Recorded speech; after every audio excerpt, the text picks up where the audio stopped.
Focus. Ideate. Innovate. Enable.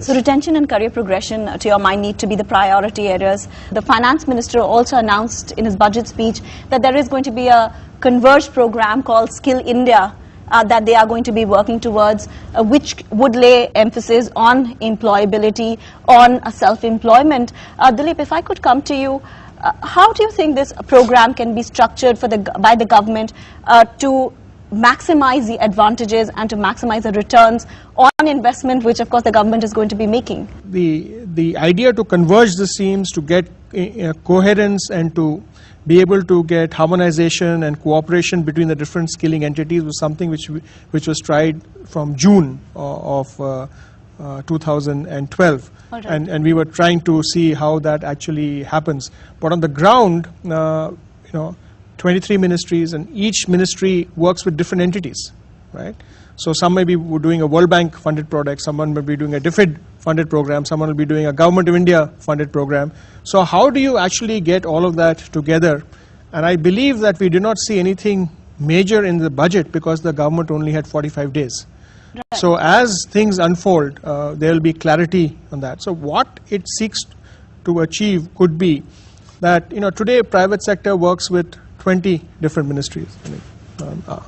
ILFS and RCM is a prime example. He maybe works with some 10 or 15 different ministries. Each ministry has a different approach. For each ministry, including NSDC, has to create a different bank account. Each one pays him for the same skill different amounts of money. So the idea of converging and actually making it happen so that it is more efficient, we use money more wisely and people on the ground benefit is a very, very good idea. And we have to wait to see how it actually unfolds. How many schemes are there, would you know, offhand, being run by the government in different ministries as far as skill development is concerned? And we in the Ministry of Rural Development are aware that there are over 23 ministries that are actually dealing with skilling.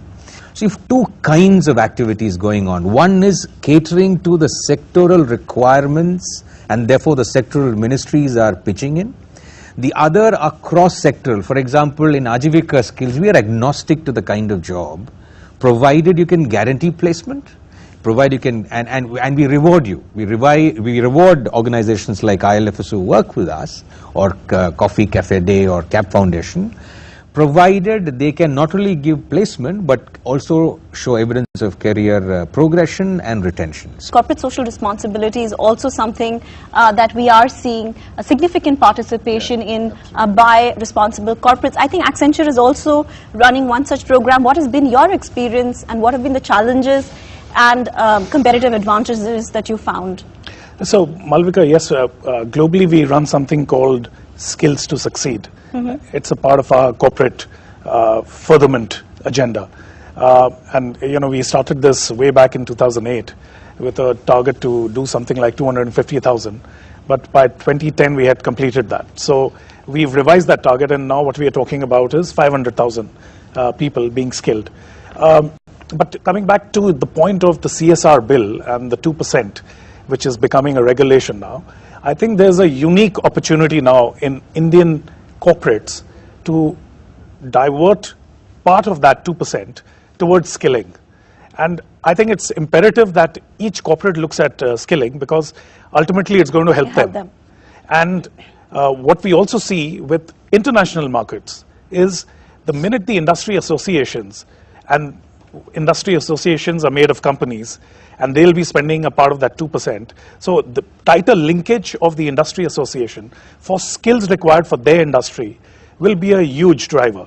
So I would say NSDC or even the government need to encourage corporates. There is a 10,000 crore rupees budget allocation for startups. But to your mind, how should it be structured to prevent leakages? Because if there is going to be no verifiable, that's the challenge now is, how do we actually get these three segments, who are in formal education system skills, and NEET category and self-employment informal category, and we need to build ecosystem which, based on the good work done by the government and NCDC so far, it's definitely required verifiable proof of skilling, and which can be done. It's not a rocket science. What is not recognized is that we actually have a lot of entrepreneurs who are not called as entrepreneurs.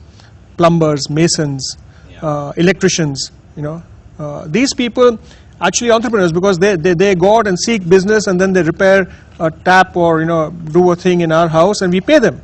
And how do we develop that? And therefore the Skill India mission, if you looked at the emphasis in the budget, was on welders, on cobblers, masons, carpenters, and link them to an entrepreneurial model. It will really help. But Sanjay, what do you think in the first place killed such entrepreneurs? These were mostly professions that were being taken up by people traditionally. It was passed on from generation to generation. Where did these actually get lost? So I think there are lots of things happening. So one is, of course, there is this migration to cities which is taking place. There is that aspiration that my father was doing something, I want to do something different. And there's this aspiration to do something which will improve the quality of life. So you have migration of people happening from rural India into cities, looking for something different to do. That's one element. I don't think that people are now necessarily looking at moving away from rural India because of MREGA and a number of the other schemes, which was providing the money to the rural people also to stay back. Construction projects were happening in rural India, and therefore again the skills of plumbing and carpentry and welding and masonry and all of these skills were necessary. But I think there is a need, again, as the government is promoting entrepreneurs, there's also a need for corporates to make sure they are shoring up these skills.